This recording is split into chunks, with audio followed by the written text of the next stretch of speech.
Good morning! So for today's video, may pupuntahan tayo kasi nga tinawagan tayo ng Malacanang. Char lang. Nabi nga sa akin na 'di ba gusto mo mapagod sa video mo, kaya nga binigyan nila ako ng aking gagawin. Kaya tignan natin sa video kung ano nga yung sugo nila sa atin. Kaya mag-watch lang kayo dito sa aking video ha. At nag-chat na nga sa akin na sabi na bilisan mo na dyan. Ano pa bang ginagawa mo dyan? Ang sobrang tagal mo naman. Ayan, kung naman na gusto mo imong kiray kuritan ko ha. Bato ka ha. Sana nga lang ako nagpapaganda, pinapadali mo pa ako. Karon, sampagulan ha.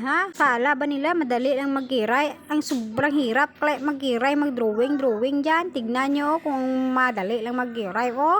Ang hirap kaya ipapantayan. Sabihan nyo pa ako na sino ba nagsabi sa iyo na magkiray ka?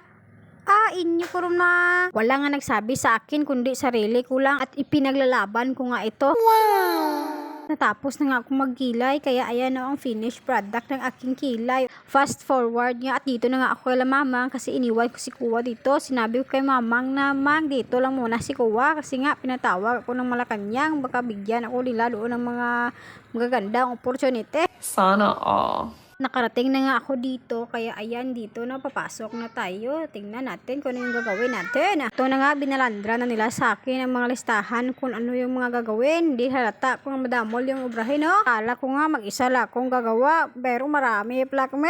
Kaya natutuwa talaga ako na nga sa harapan namin ang aming gagawin no. Ayan no, lahat yan daw ipamak namin. Umpisa na nga kaming magtrabaho no. Sinabi ko sarili ko nga daw kasimple man itong pinapagawa sa amin para hindi makumpapagod nito. Pero sinabi ko nga sa sarili ko, kahit hindi ako mapagod, buo, gyapon ang sweldo. Ito nga mga kasama ko, kunwari nagtatrabaho sila pero panay lakad lang ginagawa nila.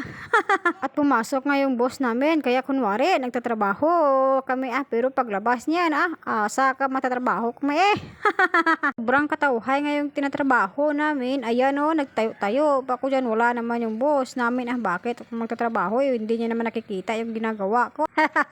Tumating nga ulit yung boss ko kaya ayan nagtrabaho kunwari ulit ako para makita niya ang sipag ko, hindi bla pasayaw-sayaw lang nga ako dyan kasi nga sobrang tauha yung trabaho namin Fast forward nga natapos na kami doon sa isa, dito naman kami sa isa, dito naman kami sa mga libro. Ayan kunwari nagtatrabaho ulit tayo pero hindi nila alam dyan, laban pahuway lang ginagawa namin. Pa-selfie lang nga kami dyan. Dali na nga lang kaming matapos kasi nga pagkatapos niyan uuwi na kami. Ano pang gagawin namin dyan, baka makita pa kami ng iba at suguin pa kami, hindi bla. Forward nga at dito na nga ako sa bahay nila mamang kasi nga kukunin ko na si Koy Koy. May teddy bear pang dala-dala pero timing na pagdating ko nagluto pala si mamang kaya nandito na naman ako manalok nanyo naman, di naman halata na dalo ko tignan yung pinggan ko bla. Apo na nga at hindi pa kami nakauwi kaya dito binidyuhan ko si mamang kasi nga gagawa daw siya ng upuan dito para nga naming paawat-awat ni Kuwa kaya ayan nabutan kami ng ulan. Sinabi nga ng kapatid ko na may pakita daw siya sa akin na magic kaya tignan natin kung ano yung magic niya sa akin Wow! Sinabi niya sa akin na may lalabas daw na usok sa bunganga niya pero kita niyo naman kung ano yung resulta.